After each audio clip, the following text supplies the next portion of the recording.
about the regions in the countries. And now I'm planning to move to Tashkent.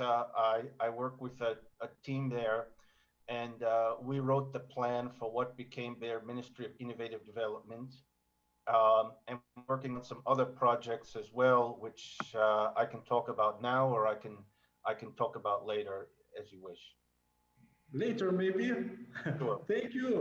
Thank you. That's amazing, Daniel. I mean, you mentioned the 4 countries out of 5 Central Asian countries. The only country I didn't hear is Turkmenistan, you know. Yeah, and it's the only one I haven't been to. But I hope. But anyway, 5 countries and 25 years of experience, it's a great. So you mentioned about different programs, different projects. And for me, a very interesting question is, how has the human capital developed during these 25 years of experience for you in Central Asia, and how entrepreneurs were supported in our region? From that point, can you point out the main milestones, probably main experiences from your life? Sure. Very good question there. So, well, basically, when I first went to Bishkek, actually, almost nobody spoke English, and the main language was Russian. And actually, it was good for me that almost nobody spoke English, because I wanted to get my Russian good at the time. And there was minimal use of the local language, Kyrgyz, as well. In the street and in the main, everything was in Russian. And basically, what I've seen over the time is that there's been a great increase in, especially among the younger generations, of knowledge of the English language. It's still not enough, but it's trending in the right direction. And I say this not as, you know, an arrogant American person, well, whose native language is English, but it's a fact is it's the world language. It's where most of the knowledge is. If the world language were Kazakh or it was Russian, I would tell all Americans to learn Russian or Kazakh too. And so knowledge of English is something that's very important to be able to access to the wider world, to get the knowledge to talk to people, and so on. You know, I tell people, if you're ever in an elevator at a conference with a famous person, and you have 30 seconds to give them a pitch, they're not going to know Russian or Kazakh. They're going to know English. So knowledge of English is very important. That being said, I think the first language that everybody needs to know is their own native language. So in your case, Kazakh. And the second language a person needs to know is the traditional language of communication. So in the former Soviet Union, it's Russian. It's definitely important to know Russian. I think probably all of you know it. And it's something you shouldn't lose, because if you don't have English, at least there's a lot of world knowledge in Russian, and it's still spoken among the whole former Soviet Union, or most of it. So, but English then as your third language is obviously very important. So I see that it's not easy to learn 3 languages. I understand that. But it's something I just think it's extremely important. And I think one of the other things that I've seen develop, especially among the younger generation, is understanding of global norms and standards of behavior and doing business. So, you know, the Central Asian region has a tremendous legacy of human capital. You know, 1,000 years ago, this was the center of world knowledge. And, you know, most people don't realize when they talk about the great golden age of Muslim, the Muslim knowledge, that most of those greats came from Central Asia, actually. So you have in your heritage something for education and knowledge and trade, the entrepreneurship in the Silk Road. But, you know, you've been cut off from the world for hundreds of years, especially since Vasco da Gama discovered his route around Africa, and people didn't need to go through the Silk Road anymore to get to Asia. And then, of course, behind the Soviet Union. So there was a lack of communication with the outside world for many years. And one thing that I've seen among the younger generation, you have your in-country universities like yourself, like American University of Central Asia, and then there was KEMEP before that, and all this. So they've been training lots of people now for what, 25, 30 years. And you've been open to the world, and you're open to new ways of innovation, new ways of teaching. So you're getting younger generation more connected to the global world. The other thing is the outside programs like Bolashak. When I was in graduate school at Columbia, already in mid-90s, I had people from Kazakhstan, Bolashak, that I was studying with. So I think that these things are very important. I can say in Uzbekistan, for example, since the reforms have started, we're seeing numbers of returnees, not attorneys, not lawyers, but returnees who are coming back, who have got their masters or PhDs in Asia, in Europe, in the US, Canada, you name it. These are very important. And I think something else is, having international organizations and multinational corporations who have trained people. For example, I see in Tajikistan, we had some of the major multinational corporations come and open up hotels, Hyatt, Sheraton, Serena, and that trains people who can then go work in other parts of the world, and they can open up their own hotels in their own country, Tajikistan. So I see on that sense among the younger generation, it's a growing connection and a growing understanding. And I find that when I'm trying to do projects or how I should say, find a common language, I find that with these people, it's easier. And, I can introduce them to foreign partners and know that they know how to talk to foreign partners. And what's good, they know their own culture and they know the global culture. And that's kind of, for me, good, because I know the global culture and I know the Central Asian culture too, having lived and studied in it for many years. So I see on that good progress, and I hope that continues. And in terms of the entrepreneurship, it's definitely developing as well, because I think there's an angel investor club in Kazakhstan. As far as I know, there's a new Uzbekistan Venture Capital Association. We talked about Global Entrepreneurship Week, various startup competitions and boot camps. And, thanks to the internet now, nobody is cut off. Norbek, imagine even 20 years ago, if I would have called you from the US, how much money I would have had to pay to get in touch with you. So I think the internet allows for global knowledge. You're not cut off to knowledge. You can get it from anywhere in the world. You're not cut off from people. You can contact anywhere in the world, and they can contact you. You can share your knowledge to anybody anywhere in the world. You have knowledge too, not just a one-way thing that people coming in and teaching you. You have things to teach the world too. And one of the things that I would say though is that I've seen that a lot of the entrepreneurship programs, initially they get started by donors, and that's of course not sustainable. So it seems to me in Kazakhstan they're already moved on for that, because you need to have angel clubs and venture capital.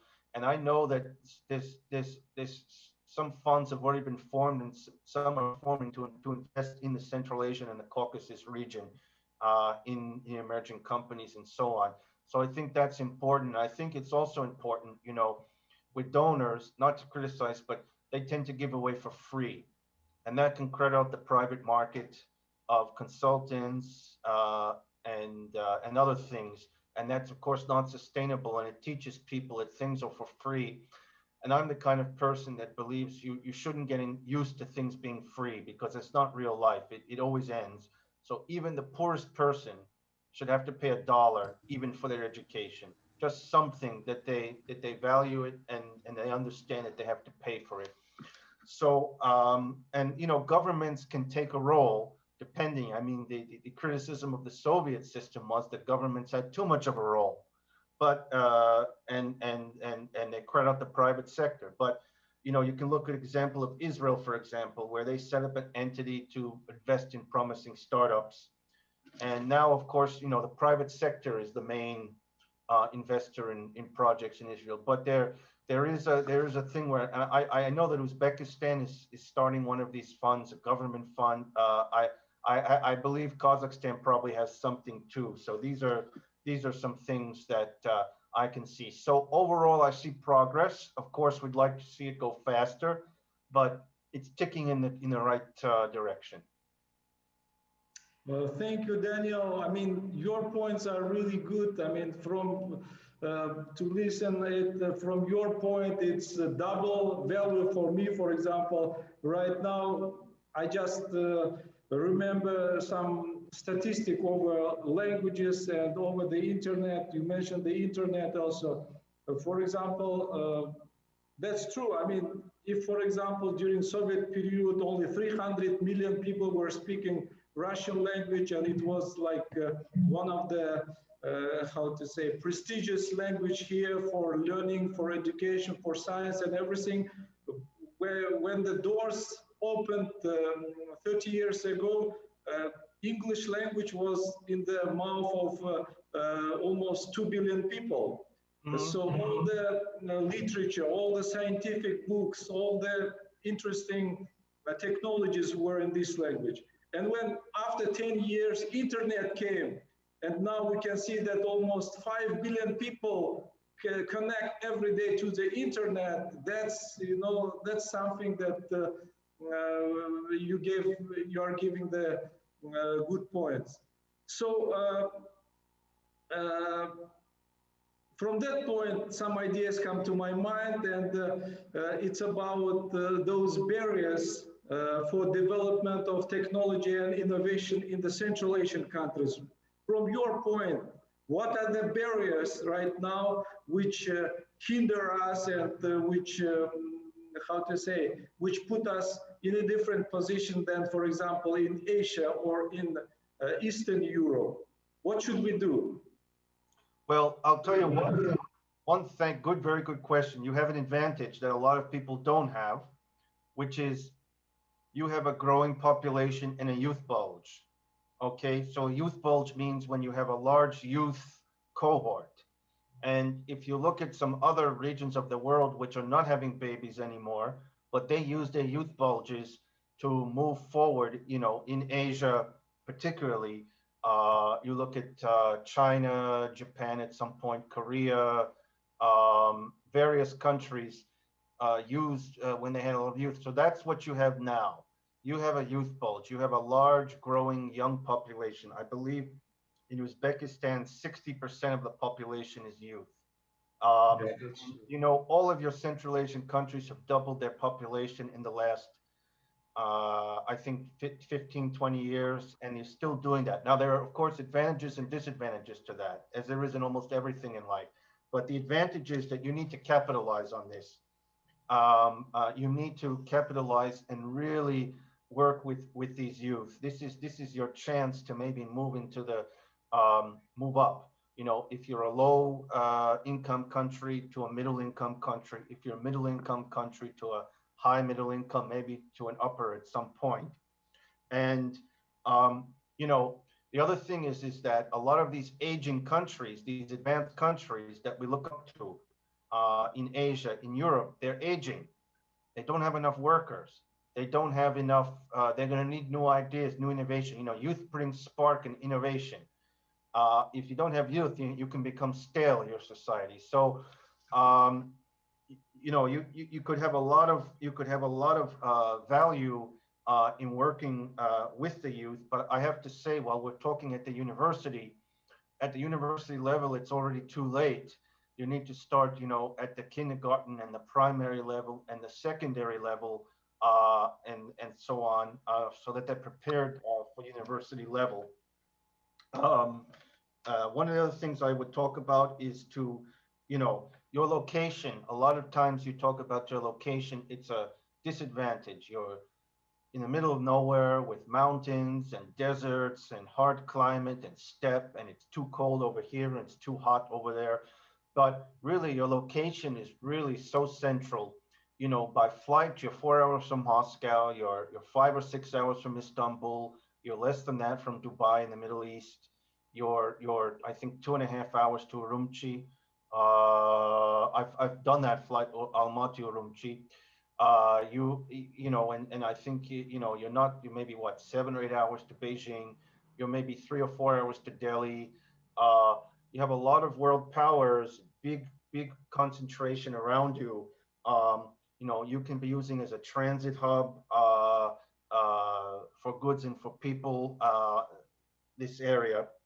And I think that's something that we talk about within Central Asia to break down the trade barriers. Because if you look at the World Bank doing business reports on ease of cross-border trade, the Central Asian countries, at least as of a few years ago, all came among the lowest in the world. Now I understand, you know, after the Soviet Union ended, all the Central Asian countries were new. They were not historical entities in those forms. You of course had your Khanates, your Emirates. You had, let me see if I can remember them. ITKB, Kazakh, and Tolibek, Yeah, right? So you had, but it wasn't called Kazakhstan, right? So you all had to show your identities. You had to, you know, develop. I understand that, but now it's time to you know, you're hurting yourself. No one's forcing you to have those low trade barriers. It's not a trade barrier with the US or with somebody else. It's a trade barrier between Kazakhstan and Uzbekistan, or Kyrgyzstan and Tajikistan. So these are something you can do. And that's something I would, you know, say as well. Kazakhstan is what, maybe 20 million people almost now. I mean, I think it's 17, 18 million, but you know, that's not a lot. And now, you know, you had a high wave of investment when you started your reforms and you had the oil and gas. But you see now that you relied so much on oil and gas, which I can understand, but that never lasts forever. You know, new players come on the market, or the demand for oil and gas goes down, and you need other things. And so if you take away the oil and gas, 15 million is not a lot of people, you know, for people to put in their offices, their regional, you know, their whatnot. But if you take the whole Central Asia region together, the 5 stands, that's about 70 million people. That's going to be 100 million people soon. And if you add Afghanistan, it's already almost 100 million people. So I think there needs to be a lot more cooperation between the countries on innovation, cooperation among chambers of commerce, trade bodies, doing joint road shows and investment conferences, both abroad and in the region, common promotion of the region for tourism and investment, and, you know, maybe even an informal regional bloc, you know, an ASEAN, a Visegrad group in Europe, Mercosur in Latin America, the Nordic Council, something where maybe you do common deals with outside powers together instead of bilateral deals. You give yourself more leverage on trade and investment. So those are some things that I think you could, you know, start more cooperation between yourselves. I mean, we can talk about increasing internet speed, and especially in the regions, access to internet is something that's very important. But look, even in the US or in so-called developed countries, right, we have problems too in rural areas with internet and internet speed. So, you know, we can get more into that as well. You know, I could go on and on and on. I have more points, but I think let's stop there. I can continue. Yeah. Let me, I mean, you have very good points. I think, you know, from the perspective of what you are telling, it's very useful for competitiveness. And I believe we have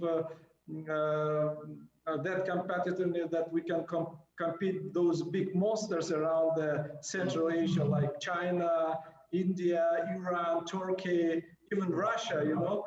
Right. So from that point, it's very interesting. And you mentioned tourism, for example, and there are a lot of things to do right now.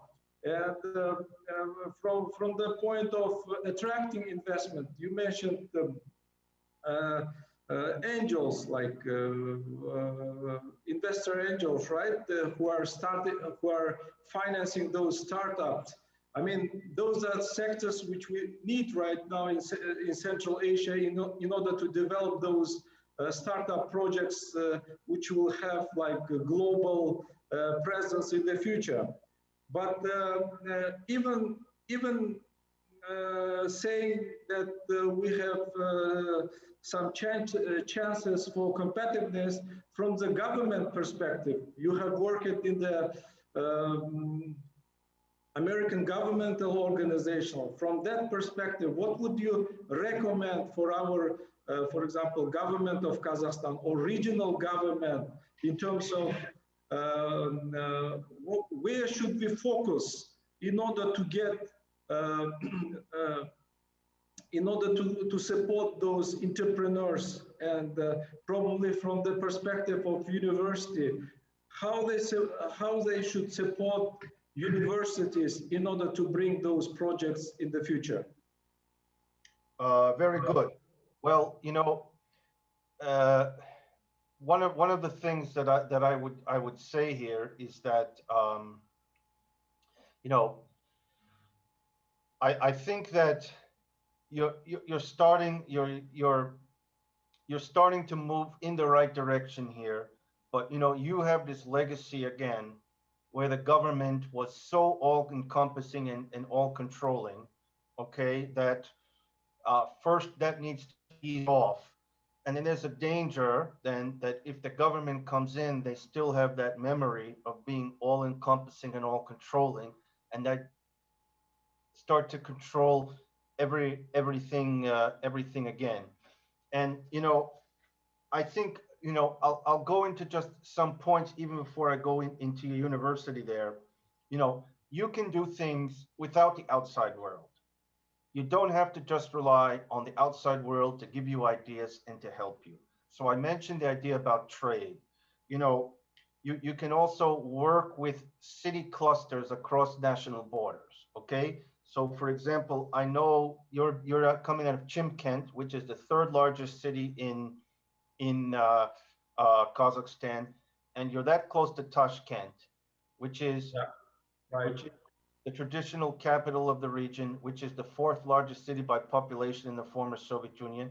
And we talked about this, Norbek. I think you worked on this Khojan, which is the second largest city in Tajikistan, which I've been to many times. Khojan, Tashkent, Chimkent cluster. So, you know, you're closest to Tashkent. ATB's project, yeah. Yes. So you're closer to Chimkent than you are to Almaty or Astana. And I'm sorry, to Tashkent. So I think it's important for regional and the university as well to be working very closely with Tashkent, with the Tashkent government, with the Tashkent region, and also somewhat with the Khojan region. And if you want to expand it, maybe with Osh in Kyrgyzstan, which is the second largest city, the whole sort of Fergana circle. But the point is I think that, you know, you can also market, you know, Chimkent as being a place that's very close to Tashkent, that's close to the Tashkent market, and doing, you know, getting in touch with Tashkent, and you know, if they're holding conferences or they have major regional events or visitors, having the people come up to Chimkent, it's easy, right? It's 100-something miles, or vice versa, doing a joint something, and the same thing, you know, joint competitions, joint innovation. And I should mention that, you know, one thing that the Soviet legacy did leave was very good science, technology, you know, STEM, so-called STEM. You know, I know your university, I've read about the history during the World War II, right? They moved some of the university and the factories to you. You know that Tashkent had a lot of the main science institutes during the Soviet time. So you're not coming from nothing here. You have a legacy of this great scientific and other knowledge, but it's kind of left to spoil for 30 years, but you still have it in your DNA. So I think you need to work, you need to start to bring that back, some of that research capacity, that somewhat that innovation capacity, you know, that you had. Look at those institutes to see how they should be reorganized, to see about commercializing the technology and so that's something that I would look at too, and I think that's something maybe you could also work on regionally with Tashkent. But so bottom line is, I think you need to take advantage of your location there. And I think you look back at what you accomplished and that you have something to build on, and it's spoiled for a few decades, but you have that heritage and it's something to look to. Thank you.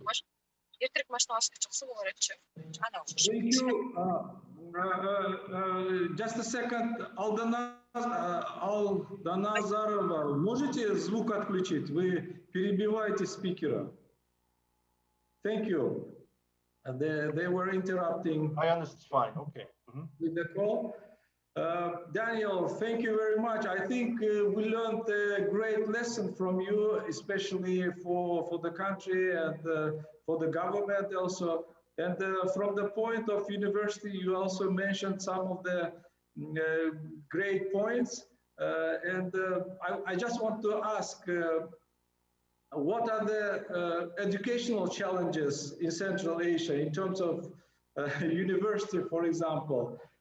How we can build those MITs here, Harvard or Cambridge University? Because right now I'm heading the Office of Transformation, and it's only 2 weeks or 3 weeks. I started this position here, and my really mission is to change this university within 3-4 years and make it one of the greatest, not in Kazakhstan, but maybe in Central Asia. From that point, I just want to get your recommendations, like where should we be focusing right now as a university, and what would you recommend, I mean, for me to start with? Because, this is one of the points where we have to build those funds, like in MIT, for example, they have like 30 billion fund for financing different projects. So how we should start those things? Could you recommend something for our university? Norbek. Well, let me just tell you this. MIT, Harvard, these were built over centuries. So, as you know, right, you won't get there tomorrow, but you can certainly start. And, one thing you can look at, for example, is, you may have heard of the Rockefellers, the Carnegies, the Mellons, the Morgans, and now, rich people in the US don't, one of the things that they do in philanthropy is they give to universities. So, you have some people who made a lot of money from oil and gas and other areas. And, one of the areas that you could look into having them give to is to universities or to starting a university fund. And you can point the example of the US in that sense. I mean, even look, Vanderbilt University is called after Vanderbilt. Carnegie Mellon is called after Carnegie and Mellon. And these are two of the best universities in the US and in the world as it is. So some people even, get naming rights, not maybe for the university, you're called AWESO, but for the School of Engineering or the School of Innovation or the School of this. So it would be called, if Norbek Achilov was giving money to the university, it would be called the Achilov School of Sciences or something, whatever. So, but in any case, I think, as I said, it almost, well, it's great at the university. If you want to reach the mass levels, you have to start with even before the university, at the primary school, at the secondary school.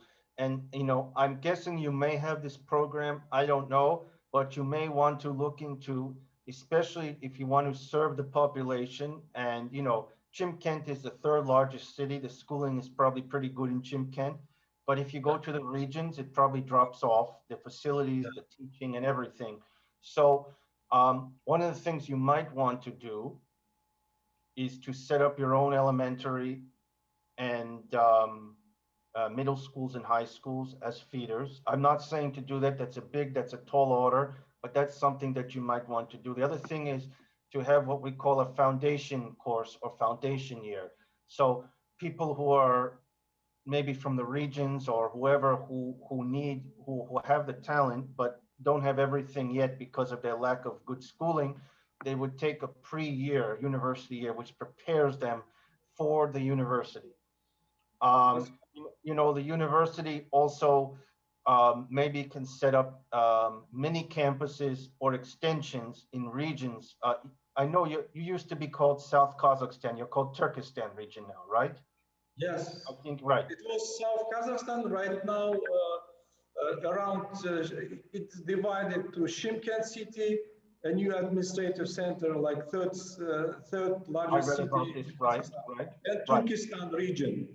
Got it. Well, if you are allowed, at least in the Turkestan region, you may want to set up like a branch mini campus in Turkestan, in Kızılorda. That's also in your? No, it's a different region. I mean, the neighboring region of. So it's not. Okay, well, you may want to set up some branch campuses in Shymkent area, not just this one campus, where people, maybe 50 miles outside of Shymkent can, offer some courses there as well for people who can't make it into the capital. But I two things I would talk about. You definitely need to start looking at your online presence too, because with online courses, it's not a panacea. It's not something that anybody, it's easy, but you can, with online courses, start reaching a wider audience, not just in your Chimkent city and region, but within Kazakhstan. And one of the things that's also important is, let's be frank, people outside of the former Soviet Union, maybe outside of even Central Asia, may not have heard of your university. But if you can get faculty to start developing online courses, you can offer them to the world. And that's a way to start building some name for university.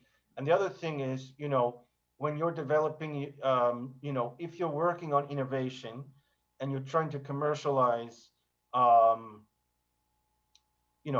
what your students are doing and what your faculty is doing, you maybe need to have a fund that co-invests or invests in their own projects, what they're doing, and not just faculty, but also students, and start training students with maker spaces and co-working spaces and incubators and so on.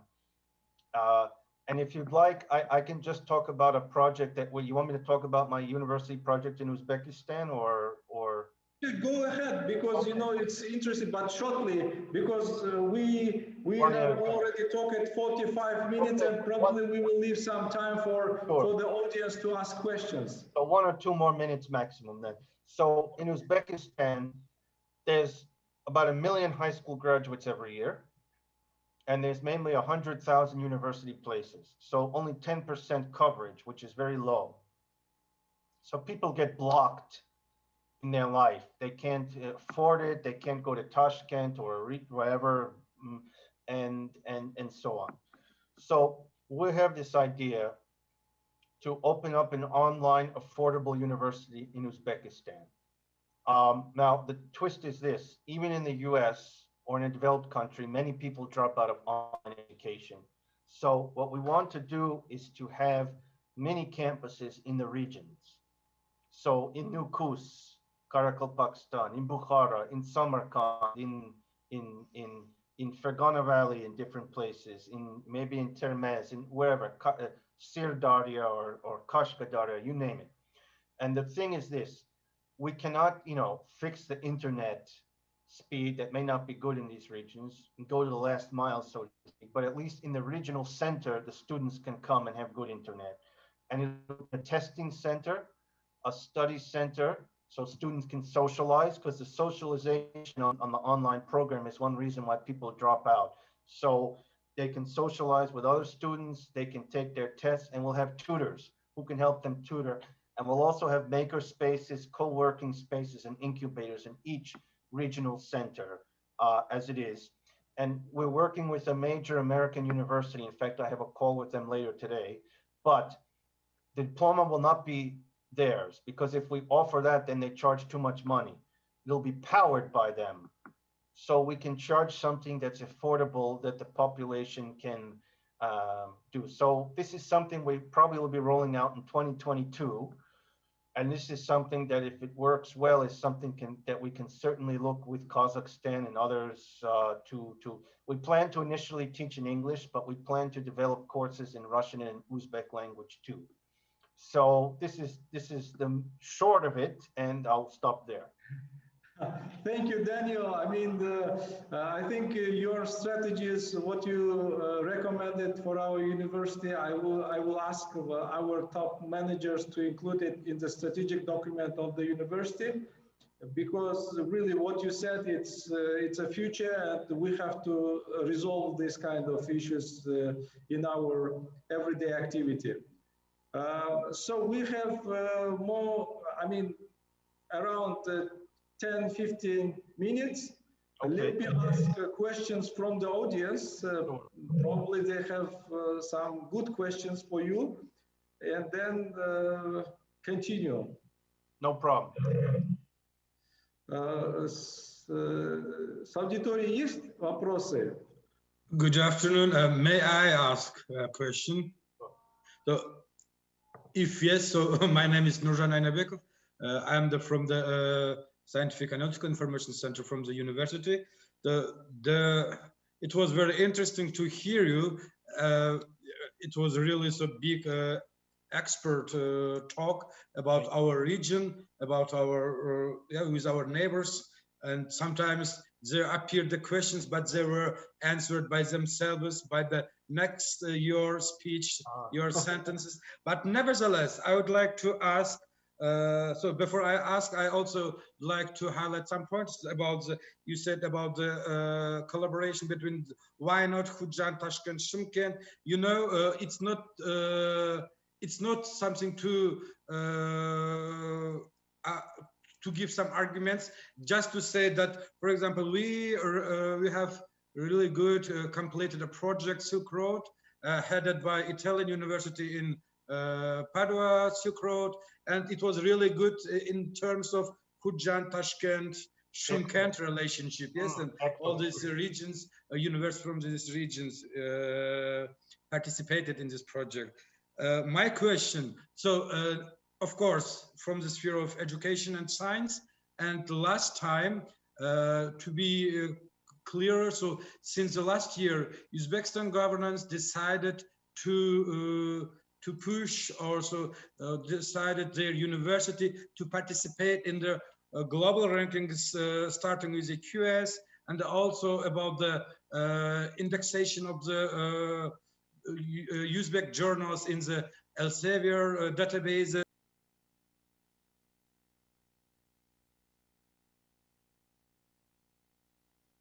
So how do you think, how do you can forecast or predict what will the ranking among the Central Asian countries, universities, to the upcoming years, for the upcoming years? Well, that's a very good question. Thank you very much. Well, what I've certainly seen is this. What I understand, Tashkent was the capital of the region during the Tsarist time and during the Soviet time. And so, you know, the main scientific institutes in Central Asia, the main education, I mean, during the Soviet time, probably the universities in Tashkent were the most highest rated within the Soviet Union, I'm guessing. I don't know for sure. But I can say this. I mean, it's clear that once the Soviet Union fell, and I'm not telling you anything you don't know, you know, Kazakhstan went way ahead. Uzbekistan kind of closed themselves off from the world, which they're now changing. And Kazakhstan opened themselves up to the world. And Kazakhstan, you know, they sent the Bolsheviks. You have the British University, Technical University, the German, the this, the that. Now you have the Nazarbayev and so on. Well, now, you know, Uzbekistan is changing. They're coming back as well. So on that count, on the world rankings, you know, I won't say that I'm a major expert on them for the universities, but I have followed them, and I believe your university is in the QS. Yes, it's in the QS rankings. It's one of the top 500 or so. Did I read that? Yes, which is Exactly. which is very good, because frankly, you're not in Almaty or Nur Sultan. So I think you should be congratulated for that, because it's not as easy. You know, if you're in Tashkent, it's certainly going to be easier than if you're in Termez or in even in Bukhara or Samarkand. So I see that. One of the things that I think that then this gets back to the point of the English language. So, you know, interacting with the outside world, doing research, doing journals and all this. Yeah, you can publish it in Russian. And I have nothing against Russian. I speak Russian, I studied Russian, but Russian is not the world language. And outside of the former Soviet Union, not so many people speak Russian. So if you're going to put out journals, you know, in Russian, your audience is going to certainly be much smaller than if you put them out in English. So if that is your goal, and you're looking to increase rankings, and you're looking to increase journal rankings and put out journals, you know, I think you really need to have a real emphasis on the English language, on making sure. I'm actually curious. Do you teach any courses in English, or are they mainly all in Russian and Kazakh? There are some courses here at university which are taught in English. Okay, so I'm not telling you to stop teaching in Russian and Kazakh, because your mission is to serve your population and not everybody knows English. But certainly, I think that you need to, you know, I know resources, everybody has finite resources, so I don't want to shortchange teaching in Kazakh, teaching in Russian. But, you know, it all depends on what your goal is. So if your goal is the international and the Central Asian rankings and the journals and the international audience, I think you really have to make a big stress on the English language, on not just teaching courses, in single courses or individual courses, but having faculty, a whole program that the students would only be taught in English, that the faculty only teach in English, that the students are writing their papers and they're doing their research in English, developing the faculty to start writing and speaking at conferences. That's another thing, in English. And it came to my mind too, then one of the things that you can certainly do, if it's not the case, as I'm saying, it's not the case that, you know, you need to have a student with perfect English coming into university. If your student has limited English, why not to give them a foundation year? I don't know if you have that, but have a foundation year or a pre-university year where the student can learn English and the other subjects that they need in English, and maybe how to study, how to research, how to, all of this, something that can get there. Because listen, I know that even as the amount of English has improved, you still don't have enough people who know English coming into university, right? Probably, right. So why not to have a pre-course that can have them, and then you'll increase maybe by 50% the amount of students who can study in English. You know, I don't know. So I'm talking about the students. Among your faculty, probably, and your administration, probably a lot have come from the Soviet period still, so they probably still don't know English well. So, you know, you have to start, it may be a little late. I never like to count anybody out, but among your younger faculty, and, you know, spot your students who are promising, who you think can be your future administrators, your future researchers. It's probably good, though, to send them to another university for at least 1 year of study somewhere, because otherwise we have what's called inbred, where you just study and administer and teach at the same university your whole life. That's also not good. You want to see some other perspective, but start with them and start training them. Start looking. Start now training these people, not just English, but in the global norms and standards, as I was talking about, because I deal in business, but also in science, in research, the terminology, the way, how to speak at conferences, how to present, all of this kind of stuff. And this is something that if you do this, you probably start to see results within a few years. You know, it's a long-term process, but maybe even 4 or 5 years from now, you start to have something going on. You know, if you're in the top so-and-so number of universities in the world, you clearly have smart people there. You clearly have talent there. You're not starting from nothing. I can see that. You have intelligence there. So that's something I would really look at. So just to recap, it's not just learning the English, it's learning the way, the culture, the whole international culture and the norms and the standards, and certainly having more collaboration between the students and, you know, foreign universities and the faculty in foreign universities, not just study, joint projects, joint classes. You mentioned Padua or whatever, maybe you do a joint class with the university in Padua, something like this. These are things that can start the ball rolling.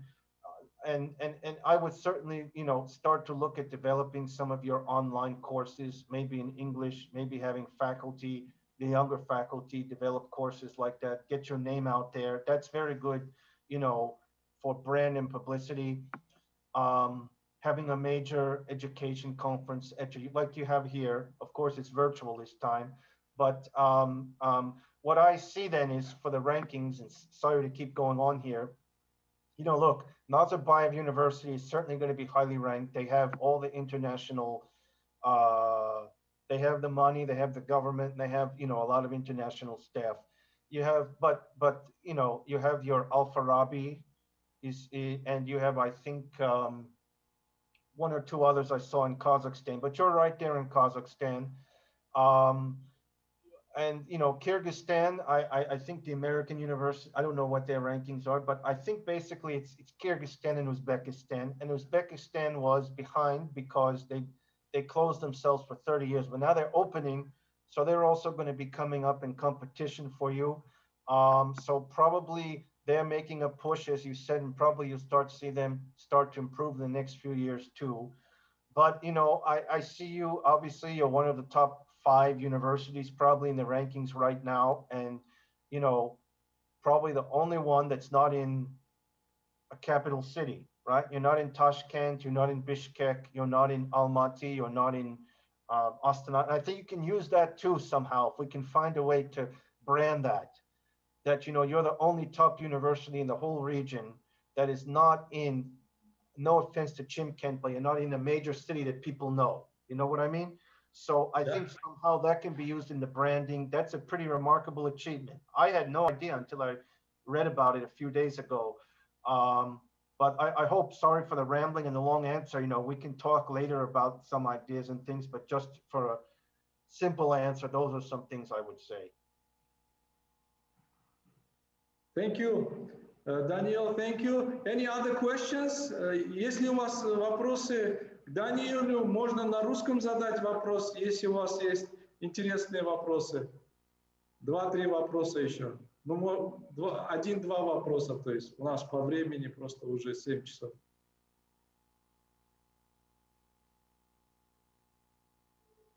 Кто хочет задать вопрос?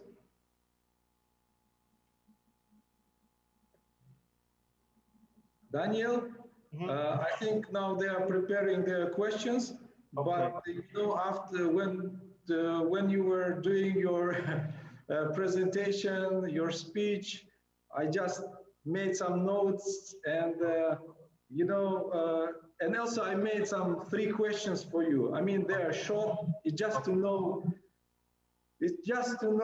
about your feeling. Are you ready to start with some partnership project with, for example, with VII University, I mean, where I'm working? And for example, if you say yes, what will be the first project, common project to work on, and what are the requirements? I mean, this is just as a practical question. Right. And the third question is regarding which country in the Central Asia you like it the most in terms of working, in terms of experience, and in terms of learning people, and so on. Oh, sure. Okay, very good. Well, definitely. You know, I'm actually right now, I'm kind of a free agent because I'm waiting to move to Tashkent, but we're waiting on the projects. So I'm available ASAP. I can do something tomorrow.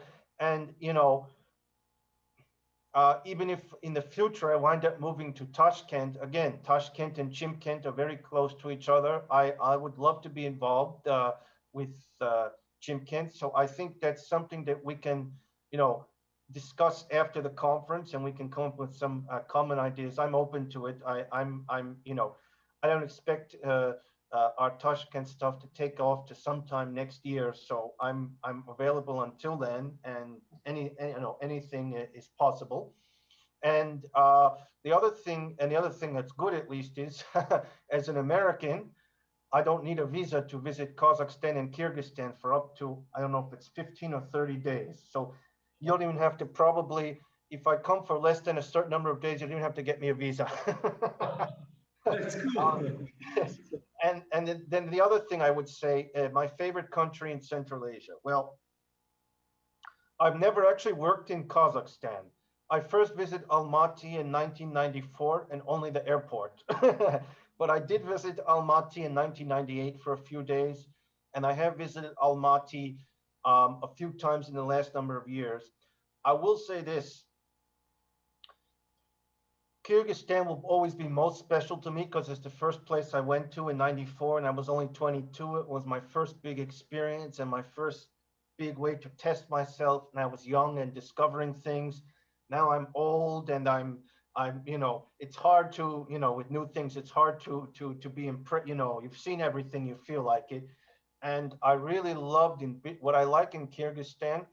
I love the nature, and I love the culture, which you share a very similar nomadic culture. I really think it's really beautiful. The art, the traditional clothes, the women and the men, the music, the throat singing, the painting. I think it's really very beautiful. So Kyrgyzstan is very special to me because of that. Of course, I've been to Istanbul once, which is beautiful.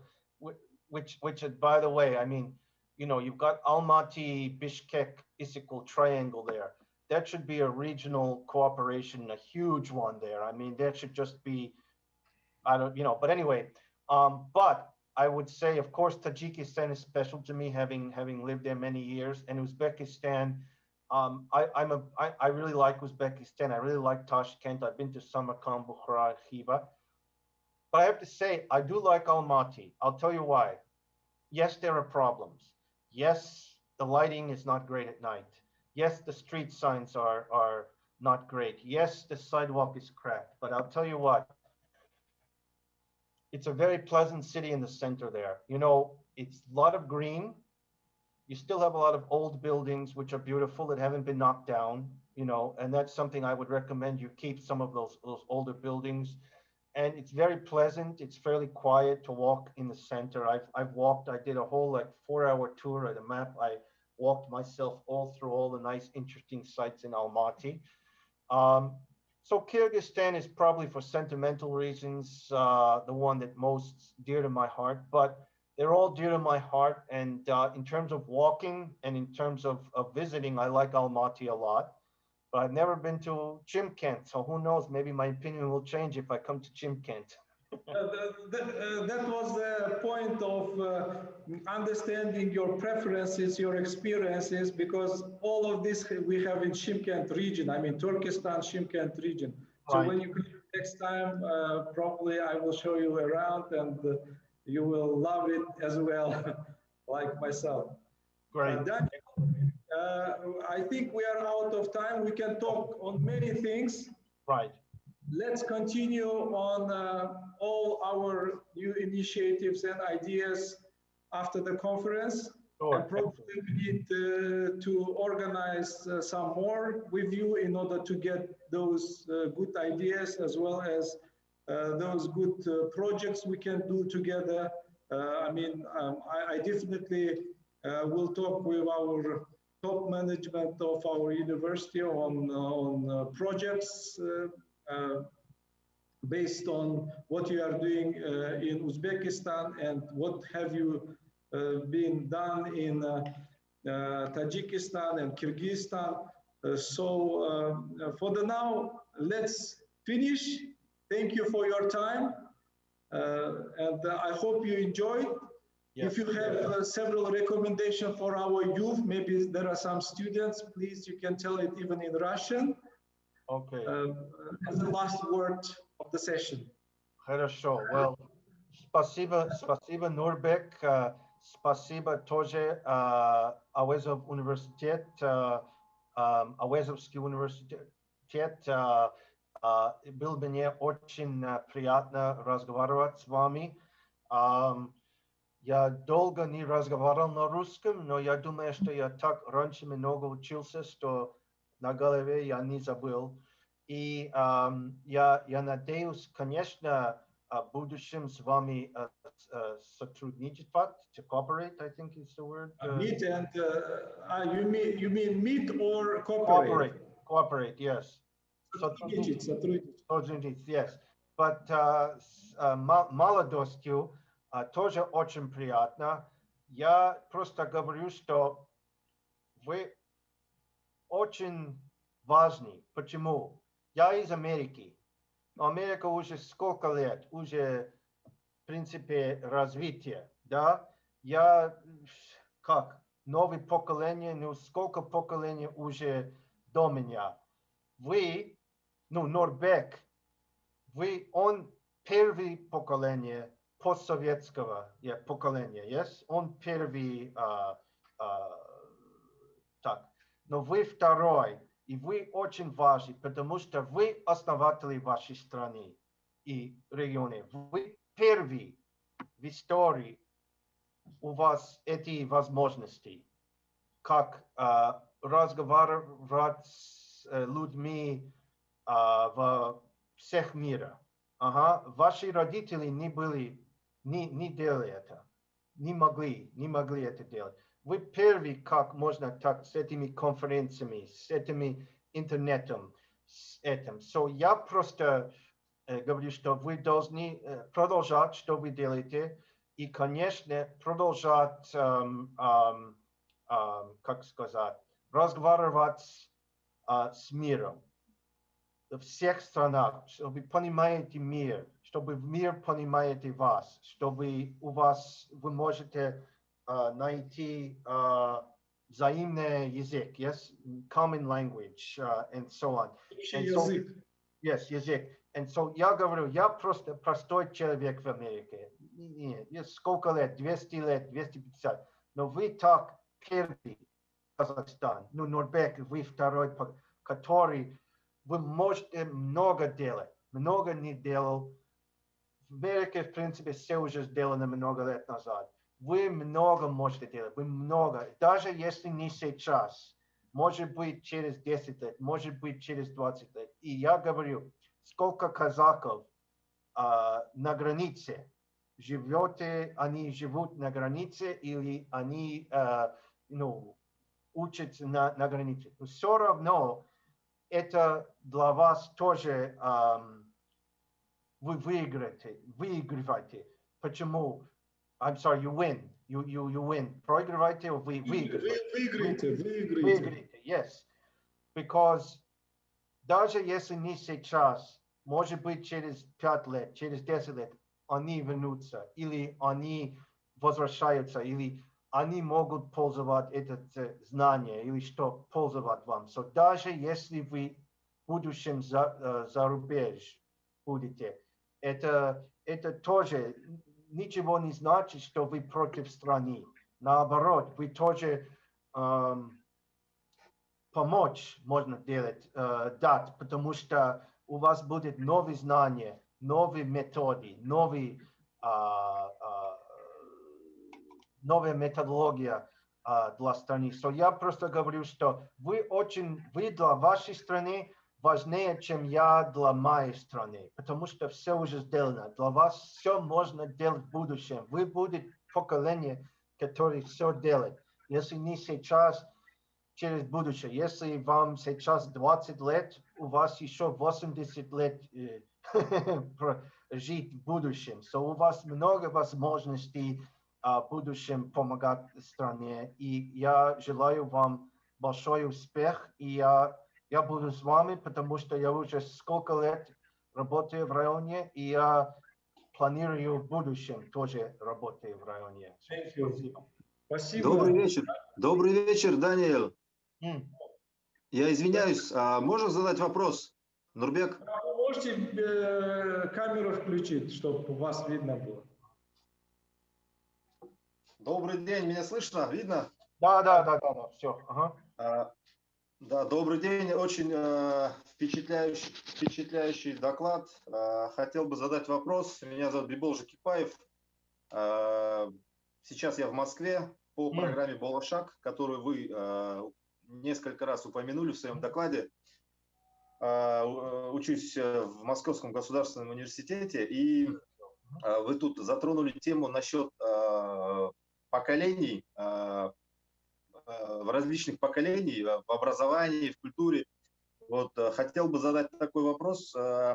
Сейчас, как вы знаете, есть много поколений. Ну, как из поколения в поколение. Каждое поколение – это 10 лет. Раньше были поколения миллениалы, потом поколение Z. Сейчас с 2010 по 2020 их называют поколение альфа.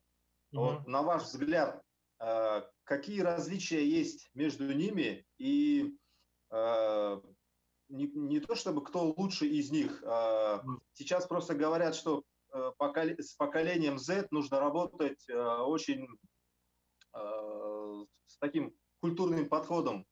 Те действия и те активити, которые применяли для поколения миллениалов и для поколения Z, уже не работают для поколения альфа.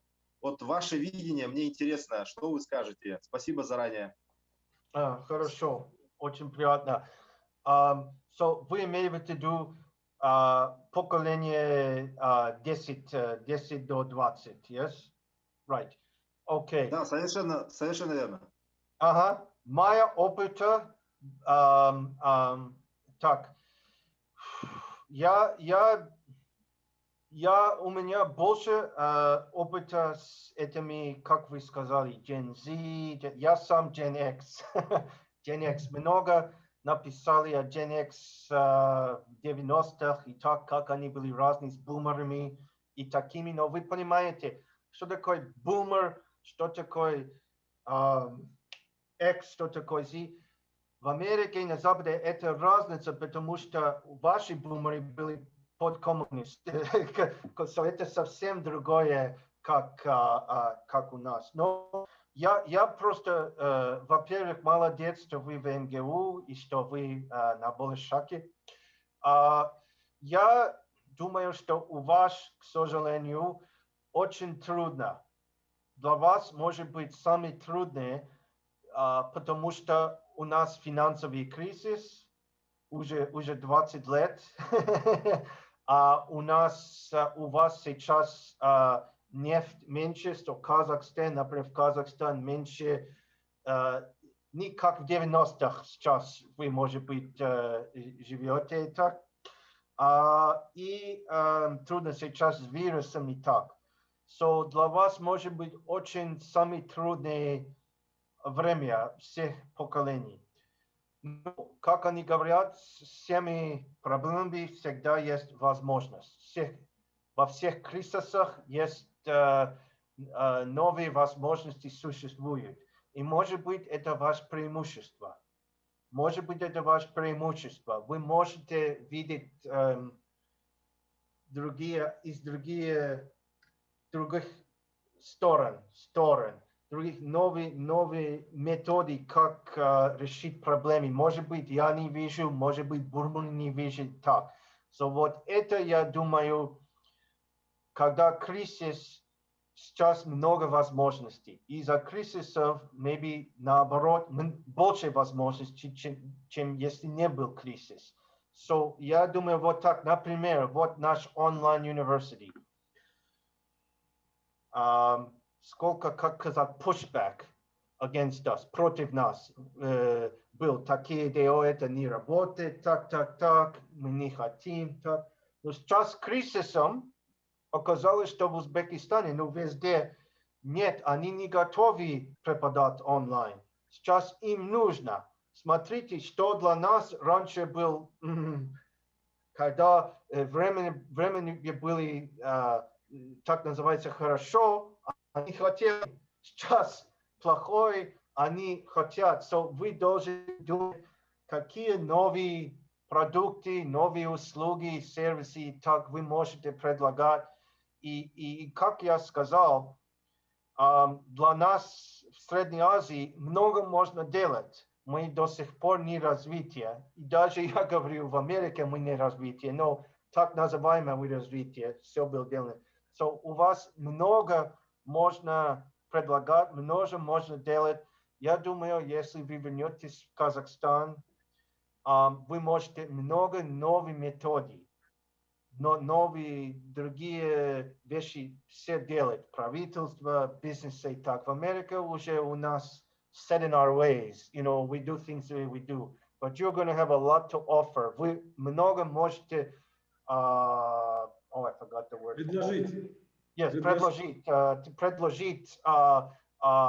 and so on. So that's what I can tell you, that it's hardest time for you, but sometimes the hardest time is the best opportunity for new and different ways of doing things.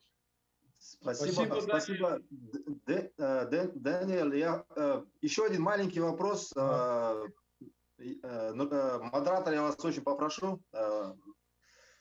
Вопрос такой, такой маленький. Как я понял, вы сейчас в Америке, да, находитесь? В Америке, если я не ошибаюсь, есть Arizona State University, которая каждый год отбирает 20 лучших молодых ребят для школы лидеров нового поколения. Если вы слышали об этом, то работают ли они? И как я понял эту программу, я и сам подавал несколько раз, но безуспешно, конечно. И как я понял, они готовят у себя целый год, стажируют и отбирают как бы пару человек из Казахстана, из Кыргызстана, Узбекистана, те страны, которые вы упомянули в своем докладе. И возвращаясь к себе на родину, они становились лидерами нового поколения, нового формата мышления и анонсировали все это, сперва аккумулировав в Америке, и потом все это анонсировали уже в своих странах. Если прокомментируете этот вопрос. Спасибо. Я думаю, можно где-то слышно о этой программе. Я, честно говорю, мало знаю о этой программе. Это под McCain Institute. Я не... Университет Аризона. Да, Arizona State University, да, Маккензи. McCain Institute. So я где-то читал и слышал об этой программе, но я, честно говорю, мало знаю, но я говорю, что вот молодец, такие программы нужны. Например, я думаю, что я видел очень хороший, большак, ладно, американское правительство, я думаю, до сих пор, был флекс-программ, где можно на хай-скуле, и я работал, мой самый человек, который я работал один самый близкий отношения, он был на флексе. So, я думаю, что почему такие программы очень важны. Я думаю, это очень важно для вас, для всех студентов, если возможность путешествовать в любую страну в мире, чтобы видеть другой, может быть, у них другой метод, как видеть мир, что вы видите это, может быть, даже не consciously, subconsciously, unconsciously, but это важно видеть, и для них это очень важно, что visiting students к вам из других, потому что они могут тоже, visiting students, professors, they share a different way of thinking, and it's very important to learn that. So, даже если вы не можете с этим программе, все равно, если бы другая возможность, может быть, не в Америке, может быть, Китай, может быть, ну, вы уже в России, может быть, Хиндустан, может быть, любой. Это даже если, это очень важно. It really broadens your mind. Расширять,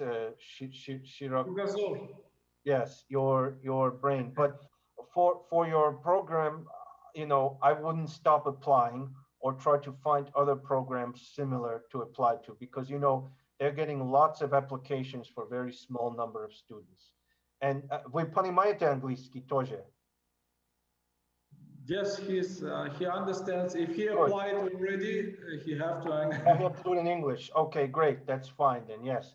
Well, yes, that's what you have to do as well. So I would keep trying, but look for other programs too. And any other question? Any other question? Thank you, Daniel. I mean, okay. Your English is your Russian is good.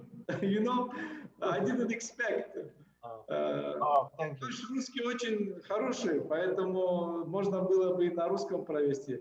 Anyway, if there is no questions, let me finish this session, and we will meet definitely, Daniel. Okay. And I will contact you further. Right. I mean, we will have follow-ups definitely.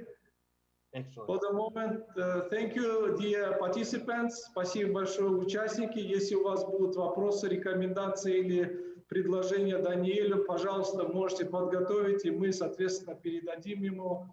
Надеюсь, что мы также найдем точки соприкосновения для дальнейшего сотрудничества. Нуржан, вам большое спасибо. Бибол, вопросы очень полезные были. Мы извлекем из этого урок, конечно. Для тех, кто вот не участвовал, я думаю, что они тоже слушают и извлекли свой урок для будущего сотрудничества. Спасибо, Даниэль, вам еще раз.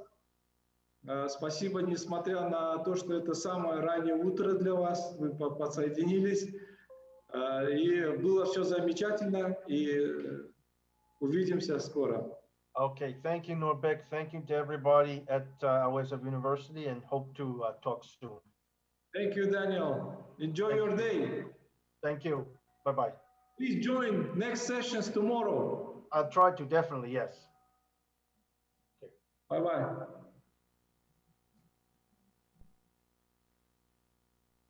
Так, спасибо, Нуржан. На этом закончили. Саят, вы здесь, а можно запись отключить? Так, Нурбек.